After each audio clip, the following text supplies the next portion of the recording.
Muchas gracias, hermanos. Una vez más, es muy grato para nosotros, para mí, para la familia, poder compartir con ustedes la palabra del Señor, aunque sea de esta manera. Agradecemos al Señor por esta plataforma en la cual nos permite de alguna manera poder seguir presentando la palabra de Dios y tener comunión en medio del pueblo de Dios. Muy bien, vamos a leer Tito. El libro de Tito, eso es lo que hemos estado estudiando y esperamos en la voluntad del Señor que este estudio de Tito pueda animar nuestras vidas, pueda ayudarnos a considerar lo que el apóstol Pablo tenía en mente cuando le escribió a Tito. Vamos a leer del versículo 1 en adelante. Dice Pablo, siervo de Dios y apóstol de Jesucristo conforme a la fe de los escogidos de Dios y el conocimiento de la verdad que es según la piedad. Es la esperanza de la vida eterna, la cual Dios, que no miente, prometió desde antes del principio de los siglos, y a su debido tiempo manifestó su palabra por medio de la predicación que me fue encomendada por mandato de Dios nuestro Salvador. A Tito, verdadero hijo en la común fe, gracia, misericordia y paz de Dios Padre y del Señor Jesucristo nuestro Salvador. Por esta causa te dejé en Creta, para que corrigieses lo deficiente y establecieses anciano en cada ciudad, así como yo te mandé. El que fuere irreprensible, marido de una sola mujer, y tenga hijos creyentes que no estén acusados de disolución ni de rebeldía, porque es necesario que el obispo sea irreprensible como administrador de Dios, no soberbio, no iracundo, no dado al vino, no pendenciero, no codicioso de ganancias deshonestas, sino hospedador, amante de lo bueno, sobrio, justo, santo, dueño de sí mismo, retenedor de la palabra fiel tal como ha sido enseñada, para que también exhortar con sana enseñanza y convencer a los que contradicen, porque hay aún muchos contumaces, habladores de vanidades, engañadores, mayormente los de la circuncisión, a los cuales es preciso tapar la boca, que trastornan casas enteras, enseñando por ganancias deshonestas lo que no conviene. Uno de ellos, su propio profeta, dijo: los cretenses siempre mentirosos, malas bestias, glotones, ociosos. Este testimonio es verdadero, por tanto, repréndelos duramente para que sean sanos en la fe, no atendiendo a fábulas judaicas ni a mandamientos de hombre que se apartan de la verdad. Todas las cosas son puras para los puros, mas para los corrompidos e incrédulos nada les es puro, pues hasta su mente y su conciencia están corrompidas. Profesan conocer a Dios, pero con los hechos lo niegan, siendo abominables y rebeldes, reprobados en cuanto a toda buena obra. Hasta ahí la lectura de la palabra de Dios. Hemos leído el capítulo 1 entero, porque nos ayuda a nosotros a poder tener un panorama de la situación en la cual vivían los creyentes allá en la isla de Creta. La vez pasada vimos los primeros 4 versículos. Nuestra idea, nuestra intención es poder avanzar ahora desde el versículo 5 en adelante, pero sí hacer un pequeño resumen bastante rápido, donde tenemos en el versículo 1 quien escribe la carta, Pablo, y se presenta y quiere ser recordado ya en el último tiempo, ya que dijimos que estas cartas son las últimas cartas que el apóstol Pablo escribe, y se la escribe a personas, se la escribe a Tito y a Timoteo. Esas son las últimas cartas que él escribe. Posteriormente, al escribir segunda de Timoteo, él ya es martirizado. Por lo tanto, el orden podría ser primera de Timoteo, Tito y segunda de Timoteo como última carta. Entonces tenemos que el apóstol Pablo dirige estas cartas a personas preocupados del testimonio que tiene que ser sostenido por siervos de Dios. Y Pablo quiere dejar esa figura, quiere dejar por delante de que él es un siervo de Dios. Y por lo tanto, él se presenta aquí en el versículo 1 como aquel que está vinculado a Dios, como aquel que se debe enteramente a Dios, donde su vida entera es una devoción a Dios. Pero fíjese que a continuación él menciona y apóstol de Jesucristo. Y entonces fíjese usted que el apóstol Pablo no tiene ningún inconveniente en asociar a Dios y a Jesucristo. Una asociación que para los judíos era incomprensible.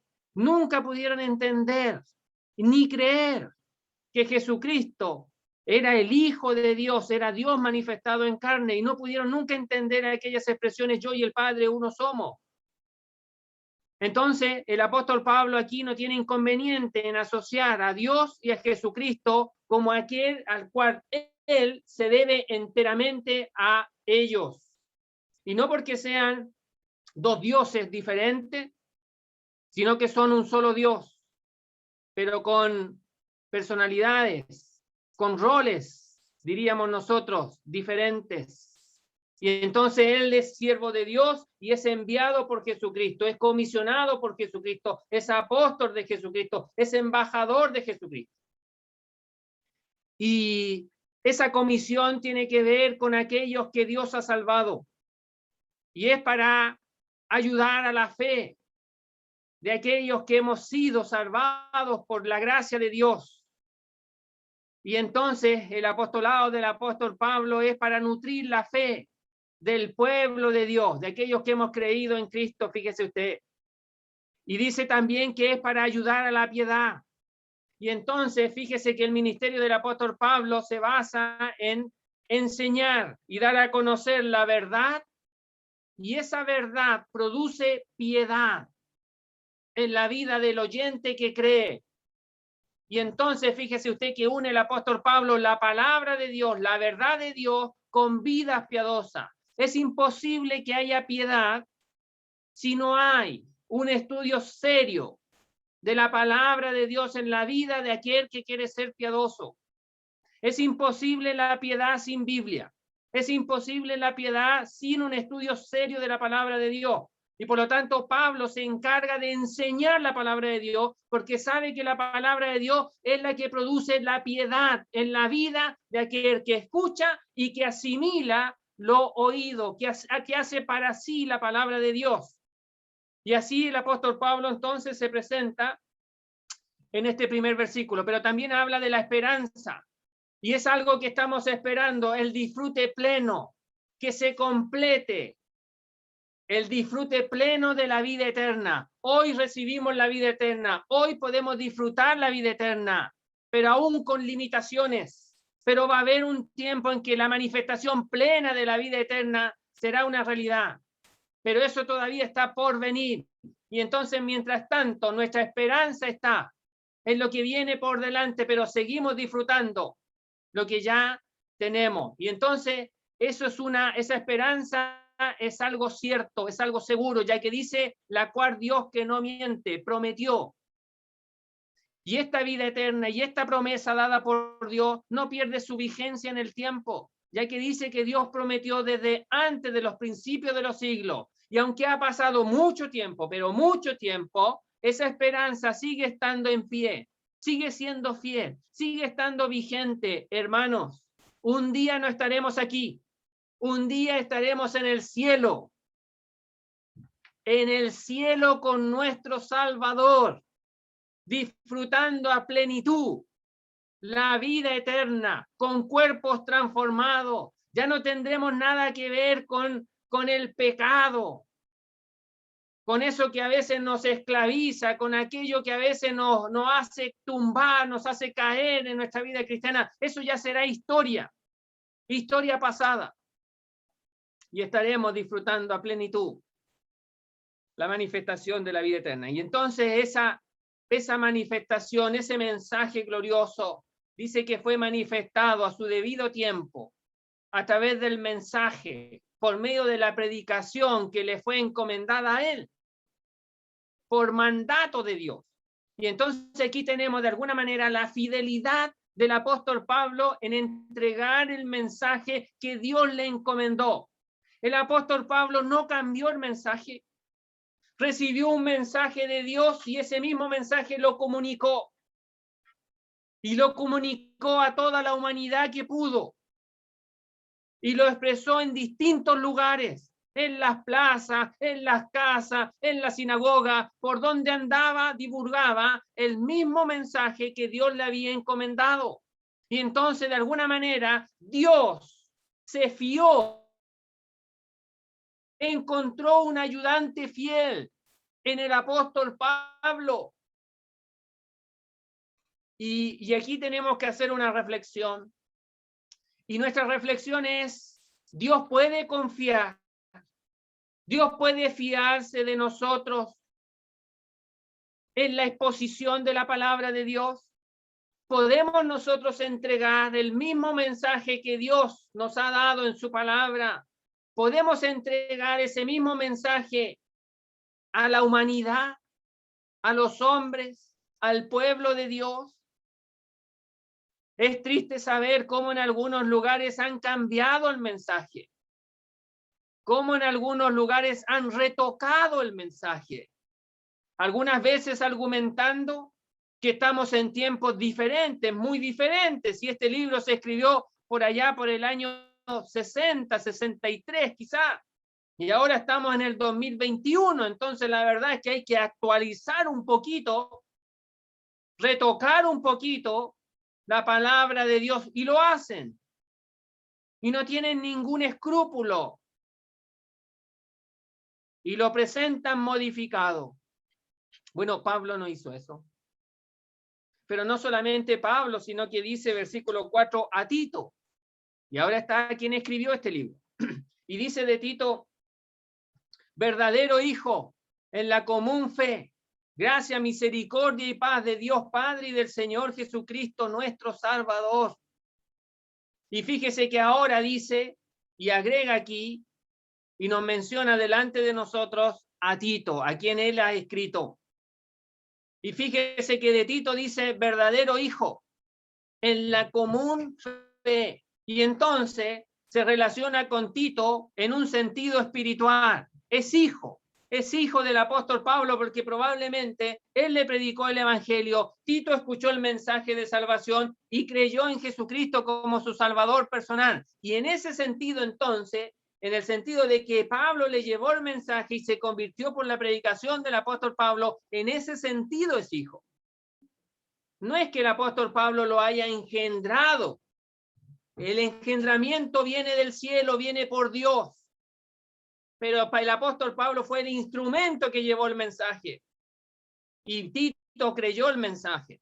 Pero además agrega, aparte de hijo en la fe, dice en la común fe. Y eso quiere decir de que no solamente Tito creyó el mismo mensaje que el apóstol Pablo creyó en su momento, sino que también Tito vive conforme a la verdad que el apóstol Pablo ha recibido. Y entonces Pablo puede decir que Tito es uno que no solamente recibió el evangelio, sino que vive conforme a la palabra de Dios, vive conforme a lo que yo he creído, a lo que yo he anunciado, por viniendo de parte de Dios. Tito lo recibió y eso causó un impacto, causó un efecto en su vida, y Tito vive de la misma manera que yo he creído.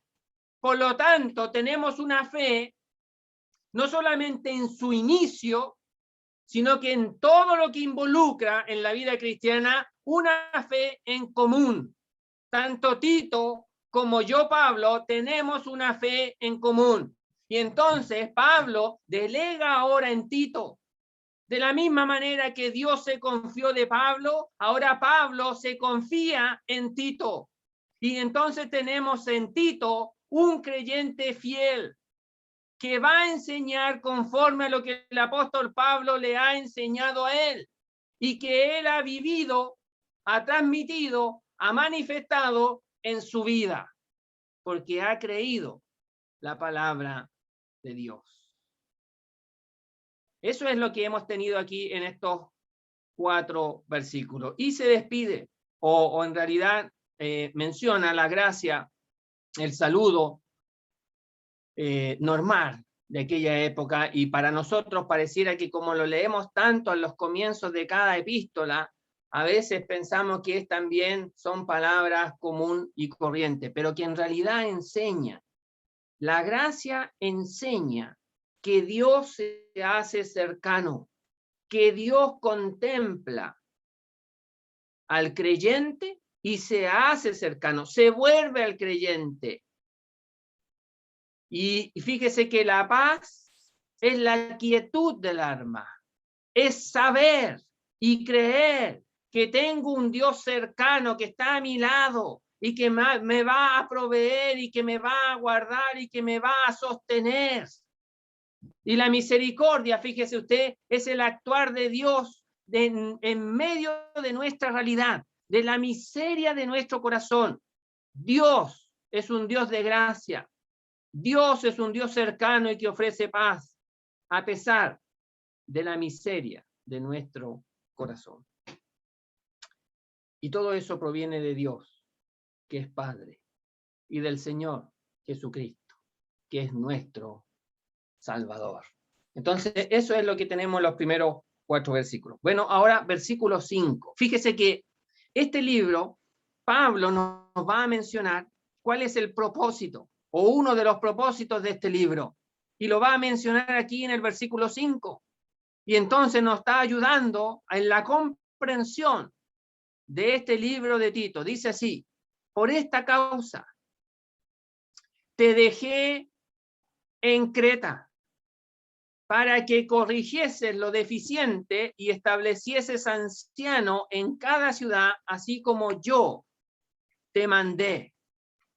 Y entonces fíjese usted que tenemos el propósito de lo que el apóstol Pablo ha hecho. Al expresar por esta causa, nos damos cuenta que el apóstol Pablo tenía un propósito. Y entonces tenemos la vida de un creyente con un propósito. Y el apóstol Pablo actuó con un propósito divino, un propósito de preocupación por el pueblo de Dios. Y eso lo lleva, fíjese usted, al apóstol Pablo a actuar de la manera que va a expresar aquí, que no era fácil, ya que dice: por esta causa te dejé en Creta. O sea, fíjese usted que el apóstol Pablo se desprende, deja. La palabra quiere decir abandonar, para que nos demos cuenta que en realidad quizás el apóstol Pablo no quería, pero tiene que tomar esa decisión. Y toma esa decisión delante de Dios, porque él tiene en mente un propósito divino, un propósito superior, un propósito que tiene que ver con ayudar al pueblo de Dios. Y de esa manera el apóstol Pablo toma la decisión entonces y le dice: quiero que te quedes aquí, en Creta. Esta expresión indica que el apóstol Pablo estaba con Tito en Creta. No sabemos muy bien en qué época. Probablemente después de haber salido, de haber estado preso 2 años en aquella casa alquilada en Roma. Y él, estando ahí en Roma, escribió muchas veces que iba a ir a visitar a los hermanos. No solamente mandaba saludos, sino que también les quería ver. Y probablemente cuando él sale de ahí, sigue pensando en la obra misionera, sigue pensando en la extensión del evangelio, y se da cuenta que a lo mejor en aquellas islas habían creyentes, y va para allá y hace un trabajo, pero ese trabajo seguramente no duró todo lo que él pensaba, ya que tenía que seguir avanzando, ir a otros lugares. Y frente a esa decisión, ¿qué hago?, dice uno. Hay necesidad aquí, tengo que ir más allá, y entonces tengo que tomar una decisión. Y la decisión que él toma dice: Tito, quiero que te quedes aquí. Y el apóstol Pablo lo deja. Y lo deja. No solamente porque él tiene en mente un propósito, sino que ese propósito se lo da a conocer a Tito, para que él también pueda ayudar en la tarea en medio del pueblo de Dios. Y entonces dice, por esta causa te dejé en Creta. ¿Para qué? Y aquí está el propósito. Dice para. Y ese propósito es lo siguiente, dice, para que corrigieses lo deficiente. Esta expresión, corregir lo deficiente, da la idea, así tal cual la leemos nosotros, da la idea que se hizo algo, que se, por así decirlo, se plantó un árbol y el árbol se enchuecó, se dobló. Y entonces da la idea que Pablo le estuviera diciendo a Tito, quiero que el árbol lo endereces. Pero en realidad esta expresión podría significar en realidad no corregir algo que se haya echado a perder, sino que más bien es completar lo que falta. Terminar lo que no se pudo terminar por causa del tiempo. Y esa interpretación podría estar de acuerdo pensando que el apóstol Pablo estuvo solamente un tiempo nomás en aquella isla y tuvo que dejar a Tito porque él tuvo que ir a otro lugar. Y entonces le pide a Tito que pueda terminar la labor que ellos han comenzado. Y una de las cosas que tenía que terminar y que tenía que quedar bien establecido es lo que dice a continuación. Habían otras cosas más que había que hacer ahí, pero una de las cosas que había que terminar y dejar bien establecido es establecer ancianos en cada ciudad. Y entonces Pablo considera, fíjese usted, considera la importancia de los ancianos en medio de las iglesias de Dios, en medio del pueblo de Dios. Y se lo expresa a Tito. Y seguramente no solamente se lo comunicó verbalmente, sino que ahora nosotros nos damos cuenta que lo dejó por escrito. Y lo tenemos aquí en este libro escrito a Tito, la carta a Tito. Y fíjese que esto escrito no solamente nos ayuda a nosotros para que nos demos cuenta de la tremenda preocupación que tenía el apóstol Pablo y cuál era la tarea que había que hacer en aquella isla, sino que también seguramente le servía a Tito como un respaldo de la preocupación del apóstol a los gentiles. Él era el último apóstol que había sido llamado, dice allá en 1 Corintios capítulo 15, y después me apareció a mí, al último, dice, como un abortivo. Y entonces aquí Tito tiene esta carta como resguardo, como respaldo de la preocupación apostólica para que se complete la tarea. Y ahora va a introducir esta expresión y establecieses anciano. Esa expresión quiere decir colocar al frente, poner de pie. Y entonces la idea aquí es que Tito lo que tenía que hacer era reconocer lo que el Espíritu de Dios estaba haciendo en aquellos hombres que estaba levantando para que fueran y se colocaran de pie o por delante como los ancianos de la iglesia del Señor. Tito no iba a ser uno que iba a decir tú, anciano. Fíjese que no. Sabemos por otra escritura, principalmente Hechos capítulo 20, que Pablo menciona ahí que los ancianos son colocados, son llamados por el Espíritu Santo y son colocados en esa función, en ese oficio, Y entonces Tito tenía que reconocer la obra del Espíritu de Dios en aquellos hombres que Dios ha preparado, que Dios ha señalado, que Dios ha levantado para que puedan actuar como ancianos en medio del pueblo de Dios. Y eso tenía que hacerlo en cada ciudad. Se dice que Creta era una isla y se le llama la isla de las 100 ciudades.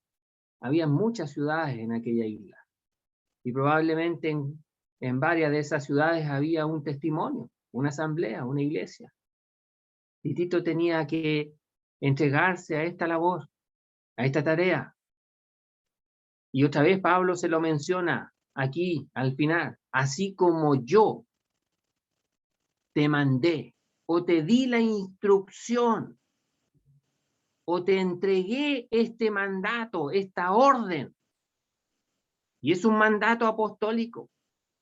Y Pablo, fíjese usted que confía en que Tito va a llevar a cabo esta tarea, este mandato, esta instrucción, tal cual él la ha aprendido del apóstol Pablo, en lo que él ha enseñado. No solamente aquí, ya que le da las instrucciones aquí, sino que también en otros lugares donde ha enseñado al pueblo de Dios. Ahora, antes de entrar de lleno en los requisitos, versículos 6 hasta el 9, es necesario que nosotros entendamos algunas cosas, que es el piso, que es la base, de la cual nosotros podemos comprender por la palabra de Dios lo que significa anciano. Fíjese que lo primero que tenemos que decir es que el apóstol Pablo y la palabra de Dios, incluso Pedro también, pero la palabra de Dios en general utiliza términos que los entrelaza entre sí. Menciona, por ejemplo, el término anciano. Va a mencionar el término obispo y va a mencionar el término pastores. Y esos tres términos se intercalan en una misma persona.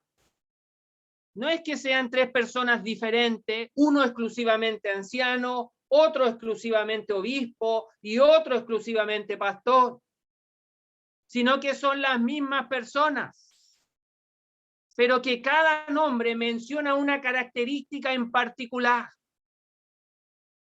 y que esa característica en particular está en esa persona.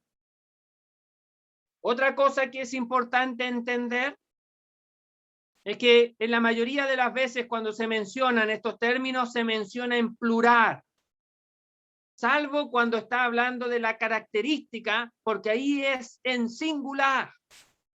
Pero cuando se mencionan en su oficio, en sus labores, en su servicio, en plural, ancianos, obispos, pastores, en plural. Y entonces nosotros entendemos que la palabra de Dios quiere que en una asamblea, en una iglesia local, no haya un anciano, un obispo o un pastor, sino que haya más de uno. Haya pluralidad de ancianos, pluralidad de obispos y pluralidad de pastores. No puede haber, es totalmente ajeno al Nuevo Testamento un solo pastor, un solo anciano, un solo obispo.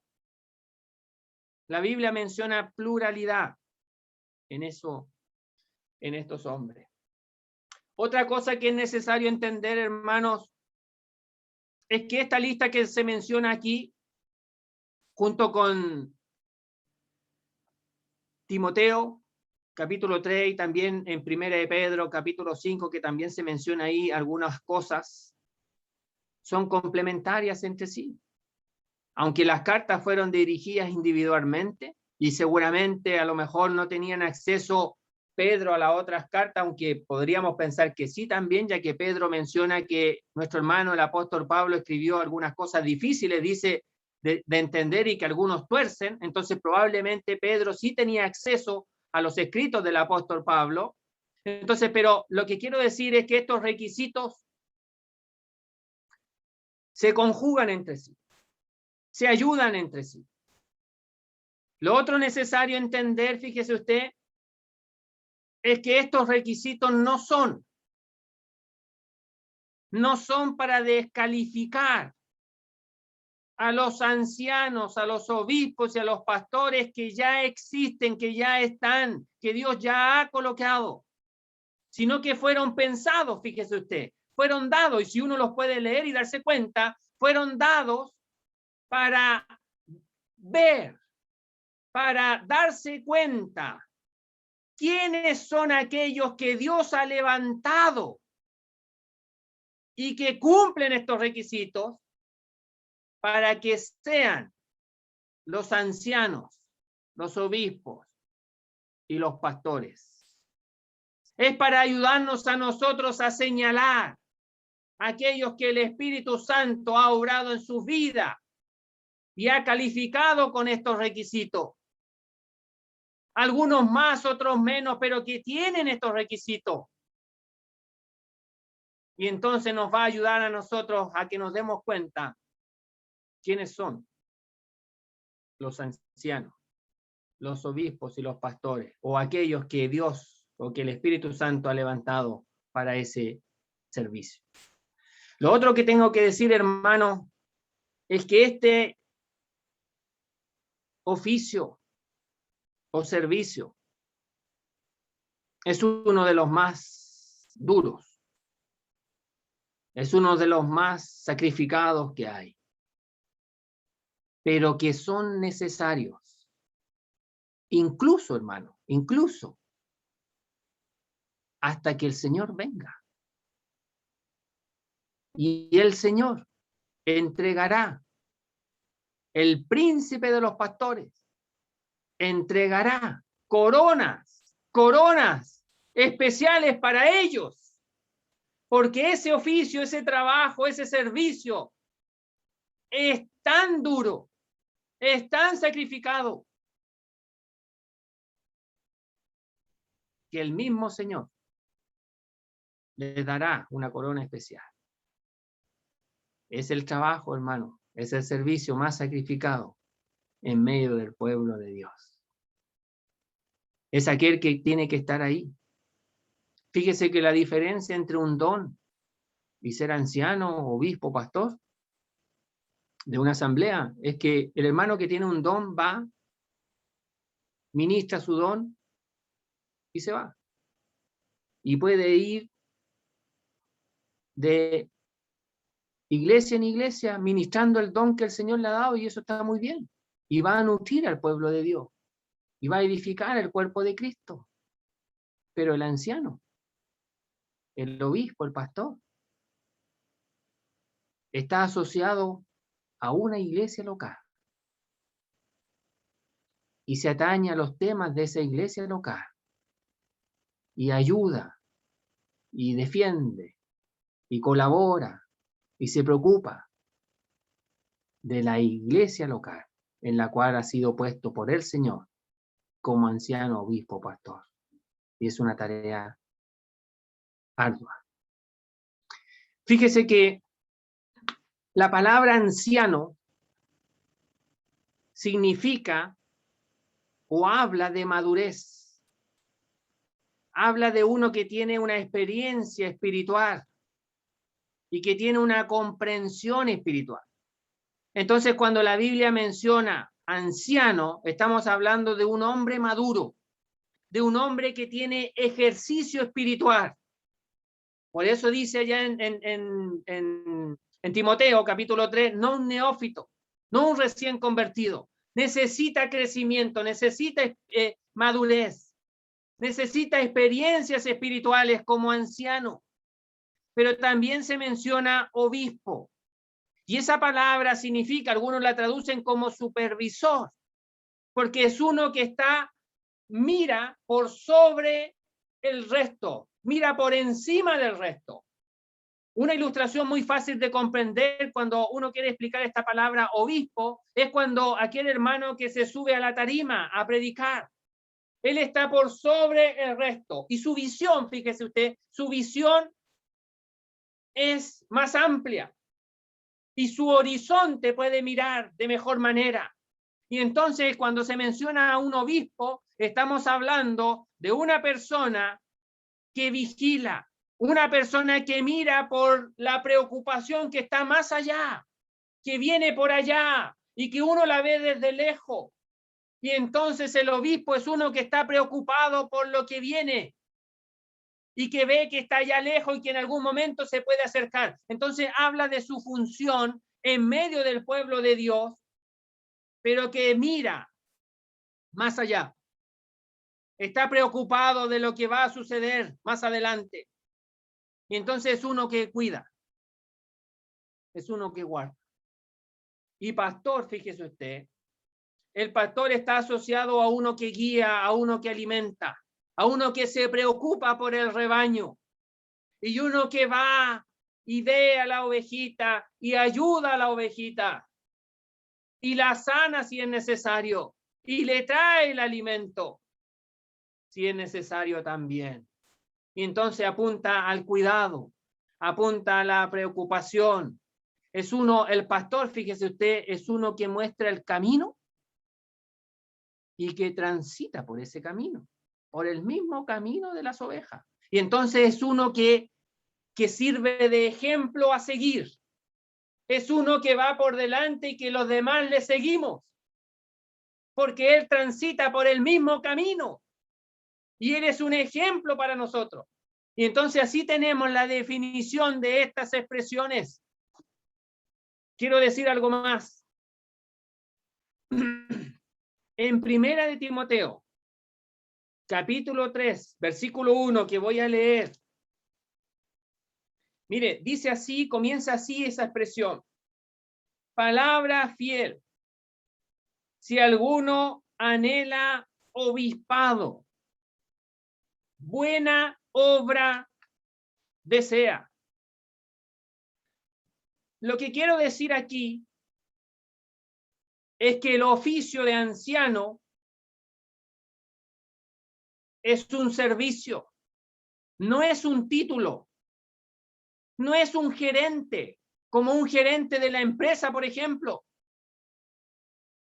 que tiene su oficina y que nadie lo puede molestar, o que llega tarde y se va temprano, y que ni se entera lo que está sucediendo en la empresa. No, no, no es esa idea, sino que es un servicio, es un trabajo. Mire, mire cómo dice, buena obra.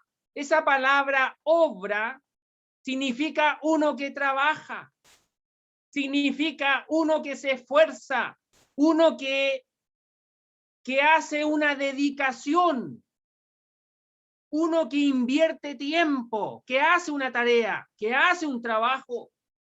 Y entonces fíjese usted que el obispo, que el anciano es uno que trabaja, es uno que se esfuerza, es uno que se desgasta, es uno que se desvela,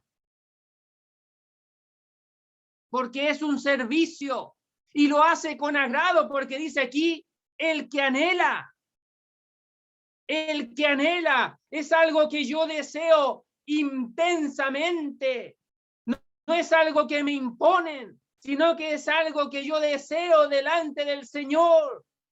Y el Señor es el que produce el querer como el hacer, y comienza el Señor a obrar en mi vida, y comienza el Espíritu Santo a manifestar las características que se van a mencionar.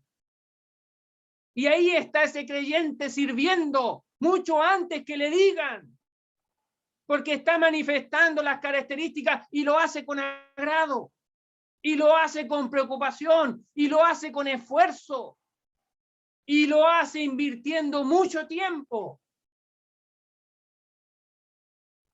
Y eso es lo que hace. Otra cosa que quiero mencionar, que ya lo he mencionado, pero quiero leerlo para que nos demos cuenta, hermanos. Es que el apóstol Pablo en el libro de los Hechos, capítulo 20, dice, versículo 17, lo leo. Enviando pues desde Mileto a Éfeso, hizo llamar a los ancianos de la iglesia, plural. Aquí hay una reunión de ancianos. Pablo, el apóstol, cita a una reunión. Y la reunión es una reunión cerrada, no abierta, exclusivamente con los ancianos de la ciudad de Éfeso. Y entonces tenemos aquí una reunión de ancianos, exclusiva de ancianos. Pero más adelante, versículo 28 dice, por tanto, mirad por vosotros y por todo el rebaño.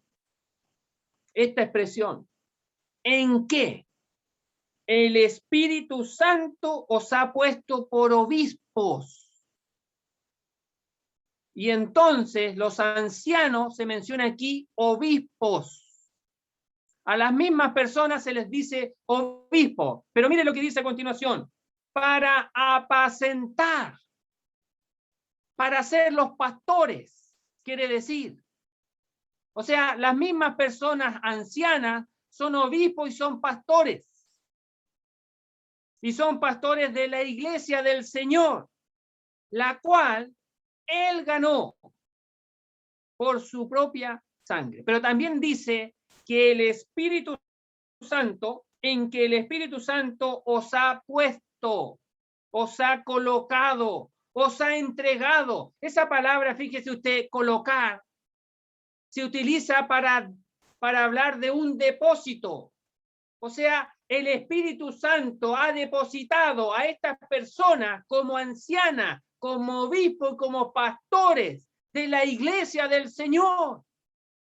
Son los que el Espíritu Santo ha depositado para que ellos trabajen, actúen, sirvan como ancianos, como obispos, como pastores. Entonces, hermanos, la verdad es que tenemos que darnos cuenta que el obispo, que el anciano y que el pastor son hombres de Dios. Son hombres que el Espíritu Santo ha levantado, que ha producido estas características que todavía no hemos leído y que seguramente las vamos a leer o vamos a explicar algunas en otra ocasión, pero por lo menos, hermanos, quiero que quede en alto este servicio de anciano, de obispo y de pastor. Aquellos que se esfuerzan, aquellos que se preocupan por el pueblo de Dios, aquellos que gastan su vida en medio del pueblo de Dios y que lo hacen con agrado y que lo hacen con prontitud, porque el Espíritu Santo ha infundado, fíjese usted, ese tremendo anhelo, ese tremendo deseo para que ellos puedan servir de esa manera. Y es tan necesario, fíjese usted, que es tan necesario, ya que el apóstol Pablo le dice a Tito, yo te dejo, y podríamos decirlo así, con el dolor de mi alma, con la tristeza que me embarga, el poder desprenderme de ti, Tito. Yo te dejo aquí, porque sabes, Tito, es necesario que tú pongas por delante a aquellos que han sido levantados por el Espíritu Santo, porque la iglesia del Señor necesita ancianos, obispos y pastores. Y esa función y ese servicio es hasta que el Señor venga. Fíjese que en el cielo no van a haber ancianos, ni obispos, ni pastores. Es necesario que ellos estén aquí. Ahora los necesitamos en la iglesia del Señor. Y es necesario que cada iglesia tenga ancianos, obispos y pastores. Y más de uno. Y que sirvan al pueblo del Dios, al pueblo del Señor. Hermano, hay que reconocer a estas personas. Hay que reconocer el servicio que ellos hacen. Nos dice allá en Tesalonicenses que debemos de reconocer a tales hombres. En Hebreos se nos dice obedecer a vuestros pastores, sujetaos a vuestros pastores, porque ellos velan por vuestras almas, como quienes han de dar cuenta, como quienes han de dar cuenta. Entonces, hermanos, no les hagamos el servicio difícil. No se los hagamos más difícil de lo que ellos tienen. No les demos más preocupación de las que ellos ya tienen, sino que reconozcamos a esos hombres que han invertido su vida en este servicio. Si entendemos esto, hermano, creo que una congregación con ancianos, pastores y obispos será grandemente fructificada y bendecida por el Señor. Quiero hablar unos minutos del Evangelio. Fíjese que el Señor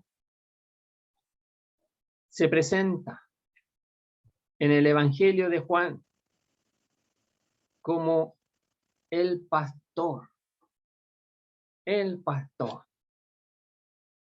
Y mire lo que dice el Evangelio de Juan, capítulo 10, versículo 11. Yo soy el buen pastor. El buen pastor su vida da por las ovejas. Y aquí fíjese usted que Juan, escribiendo lo que el Señor estaba diciendo a la gente, a los judíos, a la multitud, estaba describiendo que habían algunos pastores que eran asalariados, que se les pagaba, pero cuando venía el peligro, cuando venía algún lobo a causar daño a una oveja, ellos se iban. Ellos se preocupaban por sí mismos y se iban y abandonaban a las ovejas. Y el lobo entonces causaba tremendo daño. Pero en cambio el Señor dice, no huye. Yo soy el buen pastor. El buen pastor dice, su vida da por las ovejas. Y entonces tenemos en Jesucristo aquel que mirando la realidad de las ovejas, que en la palabra de Dios dice que cada cual se apartó por su camino, siendo ovejas descarriadas, y cada uno de nosotros escogió su propio camino. Dice, Jehová cargó en él. ¿En quién? En el buen pastor. En el buen pastor Jehová cargó el pecado de todos nosotros. Y entonces nuestro Señor Jesucristo puede decir que en la cruz del Calvario Él estaba dando su vida por las ovejas. Y Dios estaba cargando el pecado de todas las ovejas del mundo, que vivíamos descarriadas, que vivíamos lejos de Dios, sin reconocer a Dios en nuestra vida. Y ahí estaba el gran pastor, dando su vida por usted y por mí. Querido amigo, queremos decir que Dios le ama tanto y que el Señor está tan preocupado por usted que estuvo dispuesto a dar su vida para salvarle a usted de la condenación eterna.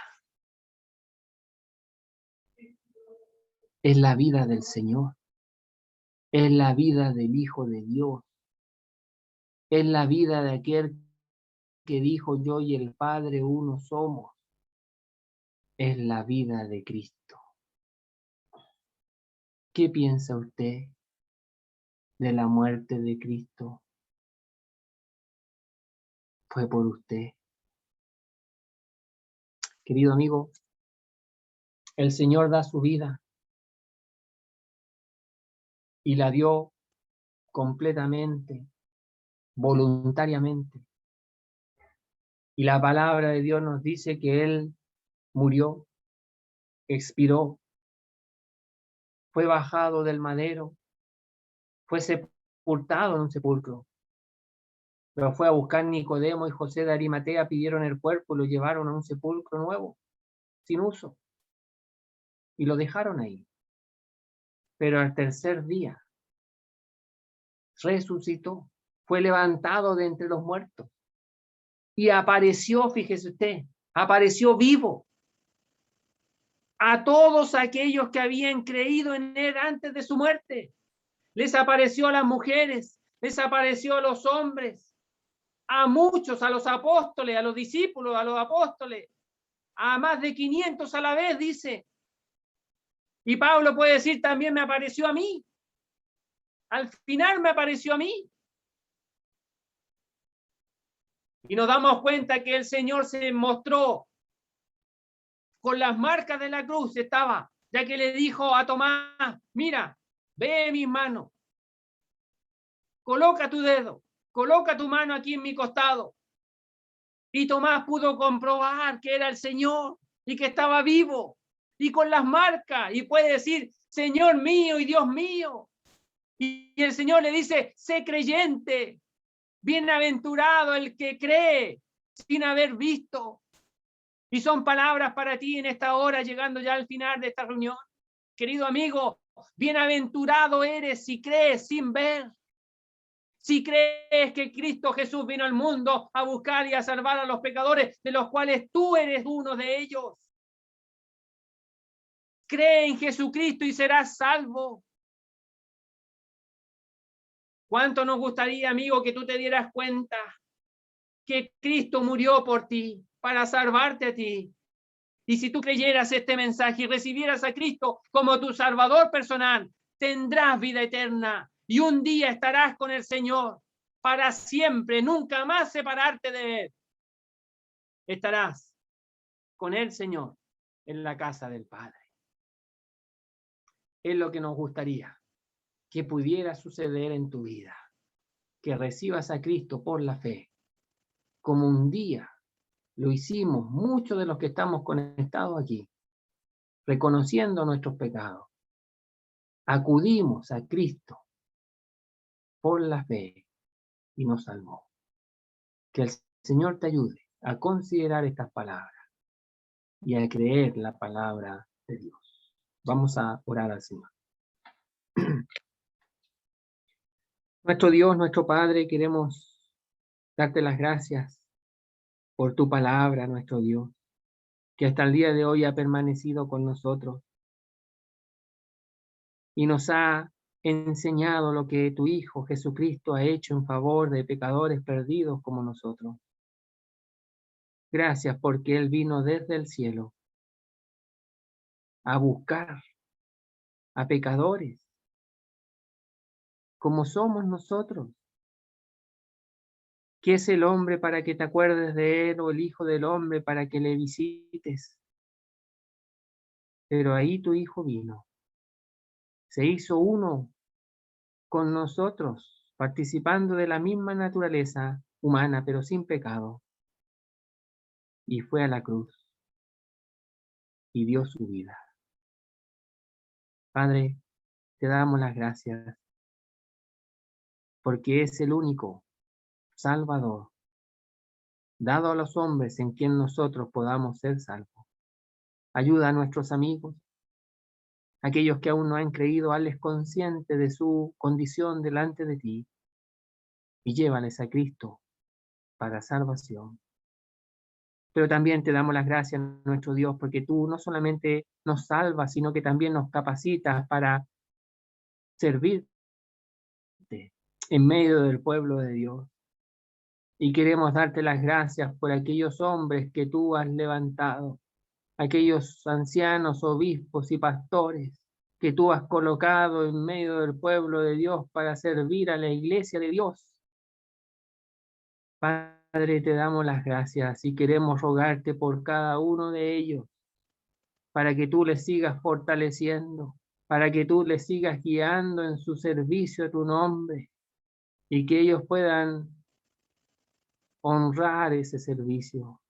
Padre, es lo que te pedimos, guárdales, guarda a tu pueblo también. Y te damos las gracias por todo en el nombre precioso del Señor Jesús. Amén.